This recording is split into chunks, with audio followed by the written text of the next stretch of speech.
Assalamualaikum warahmatullahi wabarakatuh.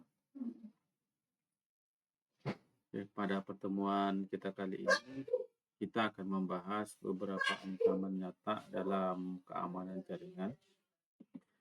Nah, topik utama kita adalah ada yang namanya DOS, DDoS, dan ransomware. Ketiga istilah ini mungkin pernah kalian dengar melalui berita, atau media sosial, atau melalui film, atau video tentang peretasan. Nah, DOS dan DDoS adalah serangan yang bertujuan membuat sebuah sistem atau layanan itu tidak dapat digunakan. Nah, sementara itu ransomware adalah malware yang mengunci data korban dan meminta uang tebusan. Hari ini kita tidak akan mempelajari cara melakukan serangan ya. Fokus kita adalah memahami cara kerja ancaman tersebut agar kita dapat mengenalinya, mencegahnya, dan melindungi sistem. Kita juga akan melihat bahwa serangan cyber tidak hanya menyebabkan komputer itu rusak. Serangan dapat menghentikan operasional perusahaan, menimbulkan kerugian keuangan atau finansial, mengganggu keselamatan kerja, dan menurunkan kepercayaan masyarakat. Nah, karena itu kita sebagai calon tenaga IT, kalian harus memahami bukan hanya teknologinya, tetapi juga dampak terhadap organisasi dan bisnis yang dijalankan.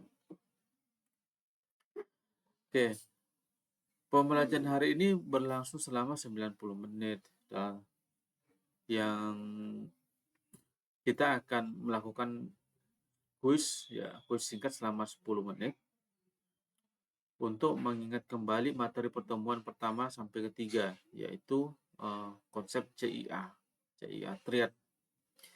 Bagian kedua adalah eksplorasi selama 60 menit. Nah, pada bagian ini kita dapat membahas, atau pada bagian ini kita akan membahas cara kerja DOS, DDoS, dan ransomware. Kita juga akan mempelajari cara khusus nyata serta mendiskusikan pilar dari CIA triad yang dilanggar oleh setiap serangan. Nah, pada bagian akhir kita pada bagian akhir adalah penutup selama 20 menit. Nah, kalian dapat melakukan refleksi terhadap materi hari ini. Setelah itu kita akan mendapatkan pengantar singkat untuk pertemuan kelima, yaitu phishing dan man in the middle atau MITM. Tujuan pembelajaran hari ini adalah agar kalian mampu menjelaskan cara kerja DOS, DDoS, dan ransomware, memahami dampaknya terhadap bisnis, serta memetakan ancaman tersebut ke dalam pilar CIA triad. Nah, jadi pada akhir pembelajaran kalian tidak hanya mengetahui definisinya, tetapi juga dapat menjelaskan mengapa ancaman tersebut berbahaya. Nah, pada 3 pertemuan sebelumnya kita sudah mempelajari CIA triad, di mana confidential itu menjaga kerahasiaan data, integritas menjaga agar data tetap benar dan tidak diubah tanpa izin, sementara untuk availability untuk menjaga agar data dan sistem tersedia ketika dibutuhkan. Sekarang pertanyaannya adalah siapa atau apa yang dapat mengancam ketiga bagian tersebut? Nah, ancaman di dunia digital dapat datang kapan saja dan dari berbagai tempat. Serangan juga tidak selalu berlangsung terlihat. Kadang-kadang sebuah perangkat sudah terinfeksi tanpa disadari oleh pemiliknya. Mulai pertemuan ini, kita akan mempelajari 8 jenis ancaman dan serangan jaringan. Kita mulai dari 2 ancaman yang sering muncul dalam pemberitaan, yaitu DOS atau DDoS dan ransomware. Kita harus memahami bahwa keamanan jaringan bukan hanya tanggung jawab administrator atau tim IT. Setiap pengguna juga memiliki peran. Misalnya, satu pengguna yang membuka lampiran berbahaya dapat menjadi jalan masuk ransum. Begitu juga perangkat dengan password yang lemah dapat dimanfaatkan untuk melakukan serangan kepada sistem lain. Karena itu, keamanan jaringan merupakan tanggung jawab kita semua. Nah, ancaman pertama yang kita pelajari hari ini adalah DOS dan DDoS. DOS merupakan singkatan dari Denial of Service. Tujuan serangan ini adalah mengganggu sebuah sistem atau layanan sampai pengguna normal tidak dapat mengaksesnya. Nah, bayangkan sebuah loket hanya mampu melayani 10 orang dalam satu waktu. Tiba-tiba ada seseorang yang terus-menerus membuat permintaan palsu. Petugas menjadi sibuk melayani permintaan tersebut, sehingga orang yang benar-benar membutuhkan layanan tidak dapat dilayani. Pada DOS, serangan biasanya berasal dari satu sumber atau satu komputer. Karena sumbernya lebih mudah diketahui, serangan ini relatif lebih mudah diblokir. Nah, di DOS, distribusi Denial of Service. Kata distribusi berarti serangannya berasal dari banyak komputer atau banyak sumber. Nah, pada DDoS itu ribuan perangkat yang telah terinfeksi itu dapat mengirim permintaan ke server secara bersamaan. Kumpulan perangkat yang dikendalikan tersebut disebut botnet ya. Nah, ini kumpulan perangkat disebut dengan botnet. Nah, ini ada banyak komputer itu melakukan serangan yang sama kepada tujuan yang sama, ini yang disebut dengan botnet. Karena sumber serangan tersebar di banyak lokasi, DDoS jauh lebih sulit ditangani. Baik DOS maupun DDoS, terutama menyerang pilar availability, ketersediaan ya, availability, karena membuat sistem tidak tersedia lagi bagi pengguna yang sah. Jadi tujuannya adalah untuk menghancurkan atau mematikan server yang ada di sini. Jadi serangannya itu terus-menerus, maka server ini akan menjadi mati. Kalau servernya jadi mati, maka server atau data itu tidak dapat diakses. Maka serangan utamanya untuk DDoS adalah untuk menyerang tingkat availability dari sebuah sistem. DOS itu memiliki beberapa variasi. Pada slide ini terdapat 3 contoh yang perlu kalian kenali secara umum. Pertama adalah SYNFLOOD. Nah, ini pertama adalah SYNFLOOD. Nah, serangan ini mengirim banyak permintaan pembukaan koneksi ya. Jadi mengirim banyak permintaan sin gitu ya. Tetapi koneksinya sengaja tidak diselesaikan. Akibatnya antrean koneksi pada server menjadi penuh dan pengguna normal tidak dapat dilayani. Nah, yang kedua adalah ping flood. Serangan ini mengirim paket ping dalam jumlah yang sangat besar. Jika jumlahnya melebihi kemampuan jaringan, maka bandwidth atau sumber daya sistem dapat habis sehingga layanan menjadi lambat atau tidak merespon. Jadi dia ngeping terus banyakkan ping sehingga server targetnya itu jadi pusing karena terlalu banyak ping. Nah, yang ketiga adalah triad drop. Nah, serangan ini menggunakan paket data yang merusak atau tidak tersusun dengan benar. Sistem yang tidak memiliki perlindungan memadai dapat mengalami error, hang, restart, atau crash ketika mencoba menyusun paket tersebut. Nah, ya, jadi mengirim paket yang sengaja merusak. Ya. Yang perlu kalian pahami bukan cara melakukan serangannya, tetapi pola dan dampaknya. Ketiganya itu berusaha membuat sumber daya sistem habis atau sistem itu gagal. Nah, pengetahuan ini harusnya digunakan untuk melindungi sistem, mencoba menyerang jaringan atau milik orang lain tanpa izin itu merupakan tindakan yang tidak etis dan dapat melanggar hukum. Jadi yang melakukan penyerangan itu kalau ketahuan itu dapat dipidana. Oke, nah sekarang kita melihat contoh nyata serangan dari DDoS ya. Nah, pada Oktober itu di 2016 itu penyedia layanan DNS bernama DYN, ini DYN, DYN, ya, itu mengalami serangan DDoS dalam skala besar. DNS dapat kita bayangkan berarti buku alamat internet ya. DNS itu membantu menerjemahkan nama website menjadi alamat yang dapat dipahami oleh jaringan komputer. Nah, serangan tersebut menggunakan botnet yang bernama Mirai.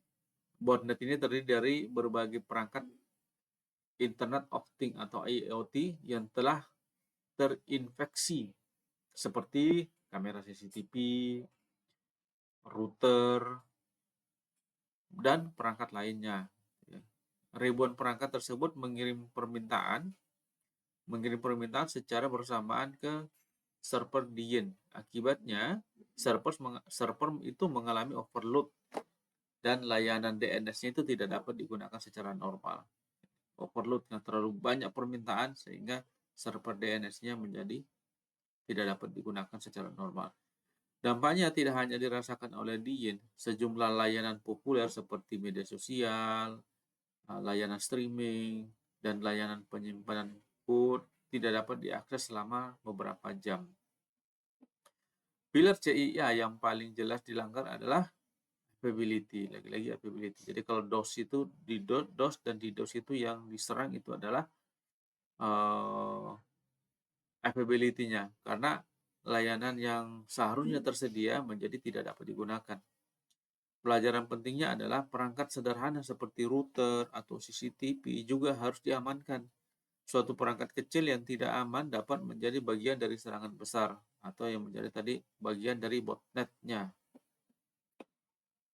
Jangan sampai perangkatnya digunakan atau biasanya orang menyebutkan itu perangkat zombie. Zombie itu digunakan oleh orang lain untuk menyerang. Nah, ancaman kedua adalah namanya ransomware. Ransomware itu merupakan malware yang dirancang untuk menemukan data penting, kemudian mengenkripsi atau menguncinya, sehingga pemilik tidak dapat mengakses data tersebut. Cara kerjanya dapat kita pahami melalui 4 tahap. Tahap pertama adalah infeksi.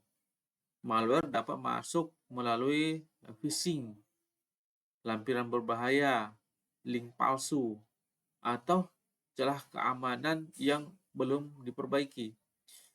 Tahap kedua adalah enkripsi. Setelah masuk, ransomware itu mengunci dokumen, foto, database, backup, atau file penting lainnya itu secara diam-diam. Jadi dikunci secara diam-diam. Nah, tahap ketiga adalah meminta tebusan. Nah, ini setelah dienkrip, nah mereka minta tebusan. Korban menerima pesan yang meminta pembayaran, biasanya menggunakan cryptocurrency untuk mendapatkan kunci pembuka data. Nah, ransomware modern itu dapat mengunci data sebelum mengenkripsinya. Jadi sebelum dienkripsi dia sudah dapat mengunci data. Nah, teknik ini disebut dengan double extractor. Double extraction. Nah, korban itu diancam bahwa datanya akan disebarkan jika tidak membayar. Karena tidak ada jaminan data kembali setelah pembayaran, pencegahan dan backup jauh lebih penting. Salah satu prinsip backup adalah aturan 321. 3 salinan data, 2 media berbeda, dan 1 salinan di lokasi yang berbeda. Ya, prinsipnya kalau backup itu 321 ya. 3 salinan data, 2 media pembeda, dan 1 salinan di lokasi yang berbeda. Ya, misalnya satunya di Google Drive, satunya di hard disk atau di komputer gitu. Nah, kasus berikutnya menunjukkan bahwa ransomware itu dapat berdampak pada lingkungan masyarakat secara luas. Nah, pada Mei 2021, Colonial Pipeline itu operator jaringan pipa bahan bakar yang berasal dari yang besar di wilayah timur Amerika Serikat itu menjadi target ransomware dari kelompok Dark Slide. Nah, ini Colonial perusahaan besar itu diserang menggunakan ransomware. Nah, untuk mencegah risiko serangan menyebar lebih luas, perusahaan menghentikan kegiatan operasional pipa selama beberapa hari. Akibatnya itu apa? Pasokan bahan bakar terganggu di beberapa wilayah. Terjadi kelangkaan dan harga bahan bakar meningkat lebih dari 10% di di sejumlah daerah. Perusahaan itu juga mengalami kerugian besar karena harus mengalami pemulihan sistem, gangguan operasional, penurunan reputasi, dan pembayaran tebusan sekitar 4,4 juta dolar Amerika Serikat dalam bentuk cryptocurrency. Nah, dalam kasus ini, pilar CIA yang paling jelas terganggu adalah availability lagi. Karena sistem dan kegiatan operasional tidak dapat dijalankan. Konfidensial juga terancam karena ransomware modern sering mencuri data sebelum menguncinya. Jadi dia mencuri data sebelum mengunci. Pelajaran utamanya adalah ransom tidak hanya menyerang file, serangan tersebut dapat menghentikan bisnis, mengganggu pasokan penting, menimbulkan kerugian finansial, dan mengurangi kepercayaan masyarakat. Pencegahan, backup offline, segmentasi jaringan, serta kesadaran karyawan menjadi pertahanan yang paling penting. Nah, sekarang kita petakan kedua ancaman tersebut ke dalam CIA Triad. DOS dan DDoS terutama menyerang availability-nya. Serangan membanjiri sistem atau jaringan sampai sumber dayanya habis. Akibatnya, pengguna yang sah tidak dapat mengakses layanan tersebut. Ransomware juga menyerang availability karena data dikunci dan sistem tidak dapat digunakan. Namun, ransomware modern dapat sekaligus menyerang konfidensialnya. Sebelum mengeksekusi file, pelaku dapat mencuri data dan mengancam untuk menyebarkannya. Sekarang kita masuk ke diskusi. Nah, menurut kalian, mana yang lebih berbahaya bagi PT Brokol nih? Serangan DDoS terhadap sistem monitoring tambang atau ransomware terhadap database produksi? Tidak ada jawaban yang cukup hanya dengan mengatakan yang ini lebih berbahaya. Kalian harus menjelaskan alasannya. Pertama, indikatif aset dan kegiatan yang terdampak. Yang kedua, pikirkan dampaknya terhadap operasional dan keselamatan kerja. Yang ketiga, pertimbangkan kerugian finansial dan reputasi. Nah, yang keempat, tentukan ancaman mana yang harus ditangani terlebih dahulu. Nah, setiap kelompok atau kelompok kalian itu memiliki waktu 2-3 menit untuk mendiskusikan dan menyampaikan jawabannya. Mari kita rangkum pembelajaran hari ini. DOS itu menyerang dari satu sumber. Jadi DOS itu hanya menyerang dari satu sumber. Sedangkan DDoS itu distribution ya. Distribution itu menyerang dari banyak perangkat secara bersamaan. Keduanya berusaha membuat sistem tidak mampu melayani pengguna normal. Nah, sementara untuk ransomware itu mengenkripsi data korban dan meminta tebusan untuk mendapatkan kunci pembuka.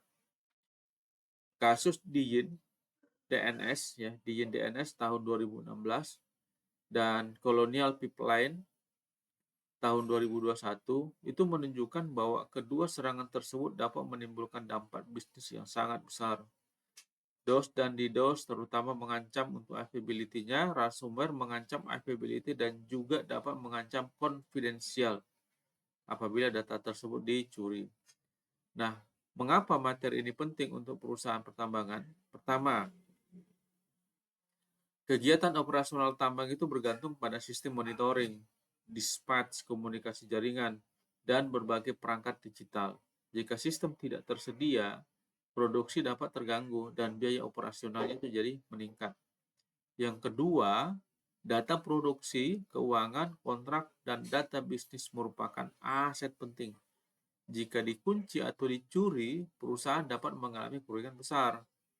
Yang ketiga, gangguan layanan atau kebocoran data dapat menurunkan kepercayaan mitra, pelanggan, karyawan, dan masyarakat. Jadi, keamanan jaringan bukan hanya untuk melindungi komputer, keamanan jaringan juga melindungi keberlangsungan bisnis dan keselamatan kerja. Nah, sebelum pembelajaran berakhir, mari kita melakukan refleksi. Tuliskan secara jujur hal baru yang paling menarik bagi kalian dari hari ini. Pikirkan juga bagian mana yang di perusahaan yang paling kritis apabila terkena DDoS atau ransomware. Kemudian tuliskan kebiasaan yang dapat kalian lakukan untuk mencegah ransomware. Misalnya, memeriksa mengirim email, tidak sembarangan membuka lampiran atau file, tidak mengunduh program dari sumber yang tidak jelas, serta melakukan backup secara berkala. Apabila suatu hari komputer sekolah tiba-tiba tidak dapat diakses dan diduga terkena serangan, itu jangan panik. Jangan mencoba memperbaiki semuanya sendiri. Putuskan perangkat dari jaringan sehingga diarahkan jangan menghapus bukti, karena segera laporkan kepada guru atau petugas yang bertanggung jawab. Selanjutnya, kerjakan 4 soal kuis secara mandiri. Gunakan pemilihan pemahaman kalian, bukan sekedar menebak. Tugas rumah pada slide bersifat opsional. Kalian dapat memilih kasus Diyin DNS atau Colonial Pipeline, kemudian membuat ringkasan mengenai kejadian, dampak bisnis, pilar CIA yang dilanggar, serta cara pencegahannya. Nah, pada pertemuan berikutnya kita akan mempelajari phishing dan man in the middle. Nah, ringkasan pada pertemuan kali ini, kita melihat beberapa pesan utama dari pertemuan hari ini. Pertama, DOS itu menghentikan layanan dengan membanjiri sistem dari suatu sumber, sedangkan DDoS itu menggunakan banyak sumber sekaligus. Nah, kedua, ransomware mengenkripsi data dan meminta pembayaran, tetapi pembayaran tidak menjamin data itu jadi kembali. Contoh kasusnya dulu ada orang yang sudah datanya hilang, membayar pula datanya nggak kembali gitu. Nah, yang ketiga itu kasus Diyin dan Colonial Pipeline menunjukkan bahwa serangan siber dapat berdampak pada operasional keuangan dan reputasi. Keempat, CIA Threat itu tetap menjadi dasar untuk memahami dampak keamanan informasi. Kelima, investasi keamanan biasanya jauh lebih murah daripada biaya pemulihan setelah serangan. Ada beberapa langkah utama yang harus diingat. Pencegahan harus dilakukan sejak awal. Backup data itu harus dilakukan secara rutin dan proses pemulihannya juga harus diuji. Jadi misalnya udah ada backup nih, bisa nggak dikembalikan gitu. Jangan sampai nggak backup tapi tidak bisa dikembalikan juga. Pengguna itu harus memiliki kesadaran keamanan. Jaringan perlu dimonitor agar gangguan dapat dideteksi lebih cepat. Selain itu, keamanan menjadi tanggung jawab bersama antara tim IT, manajemen, dan seluruh pengguna. Sekarang tuliskan komitmen pribadi kalian, misalnya saya akan menggunakan password yang kuat, lebih berhati-hati membuka link, dan melakukan backup data penting. Ingat, keamanan cyber bukan hanya tentang teknologi, tetapi tentang melindungi data bisnis, keselamatan, dan kepercayaan perusahaan. Terima kasih atas perhatiannya dan partisipasinya. Silakan dikerjakan tugas yang telah diberikan dan mengisi LKPD sudah dibagikan di Google Classroom ini. Demikian, Assalamualaikum warahmatullahi wabarakatuh.